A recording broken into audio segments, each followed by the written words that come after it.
শুধু নেপাল নয়, ফ্রান্সও জ্বলছে। প্রায় 1,75,000 আন্দোলনকারী ইমানুয়েল ম্যাক্রন সরকারের বিরুদ্ধে আন্দোলন করছে। ফ্রান্সে 80,000 পুলিশ মোতায়েন করা হয়েছে। শুধুমাত্র প্যারিস শহরে 6,000 পুলিশ মোতায়েন করা হয়েছে।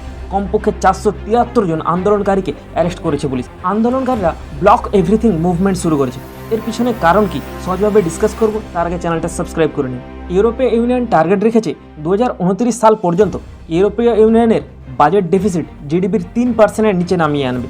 কিন্তু এখন ফ্রান্সের বাজেট ডেফিসিট জিডিপির 5.8% আছে, আর এই বাজেট ডেফিসিটটাকেই কমিয়ে জিডিপির 4.6%-এ নিয়ে আসতে চায়। এবং ফ্রান্সের ন্যাশনাল ডেপ্ট জিডিপির 114%।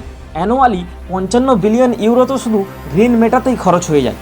সরকার এই ন্যাশনাল ডেপ্টটাকেই কম করতে চায়, তাই সরকার গভর্নমেন্ট স্পেন্ডিং কাট করেছে এবং ইনকাম ট্যাক্স ইনক্রিজ করেছে।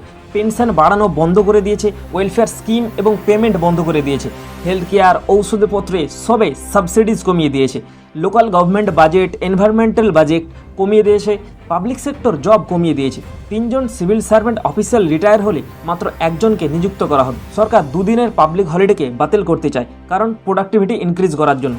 ফলে সাধারণ মানুষ সবথেকে বেশি ভোগান্তিতে পড়বে। ফলে left wing party, labour union, local government এবং সাধারণ মানুষ এইসবের বিরুদ্ধে রাস্তায় নেমেছে।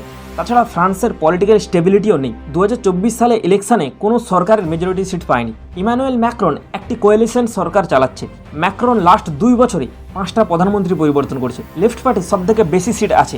ইমানুয়েল ম্যাক্রনের সরকার এইসব পলিসি নিয়ে আসার জন্য সাধারণ মানুষ প্রোটেস্ট করছে, যেটা মূলত ফার লেফট পার্টি দ্বারাই লিড করা হচ্ছে।